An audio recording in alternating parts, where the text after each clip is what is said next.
வருகிற விஸ்வாவசு வருடம் சித்திரை மாதம் 31ஆம் தேதி 14/5/2025 அன்று குரு மிதுனம் ராசிக்கு பெயர்ச்சியாகிறார். இந்த குரு பெயர்ச்சி தனுசு ராசிக்கு என்ன விதமான பலன்களை கொடுக்கும் என்பதை இப்பதிவில் பார்ப்போம்.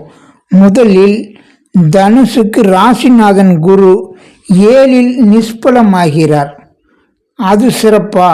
மேலும் தனுசுக்கு 7ஆம் வீடு பாதகஸ்தானம். மிதுனம் ராசிக்கு குரு பாதகாதிபதி.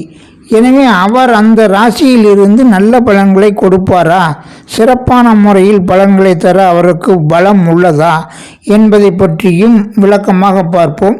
மேலும் குரு பார்க்கும் 11ஆம் இடத்தின் சிறப்புகளான தொழில் லாபம், காரிய வெற்றிகள், மூத்தோர் அனுக்கிரகம், பட்டாடை போர்த்தி கௌரவிக்கும் பதவிகள், பரிசுகள், பாராட்டுகள், இளைய மனைவி, மொத்தத்தில் அபிலாஷைகள் அனைத்தும் தீர்க்கும் 11ஆம் இடத்தை குரு பார்த்து கோடி நன்மை தரும். மேலும் ராசியை பார்த்து உடல் மனம் ரீதியான தன்னம்பிக்கை, தைரியம், வளத்தையும் தந்து கூடுதல் சக்தியை பெற்று ஜாதகரை முன்னேற்றமடை செய்யும். 3ஆம் இட பார்வை வெற்றி, புகழ், தைரியம், ஆள் அடிமைகளை தந்து உயர் அந்தஸ்தை தந்துவிடும்.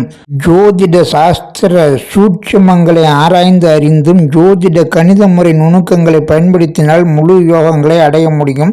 விளக்கம் வீடியோவில்.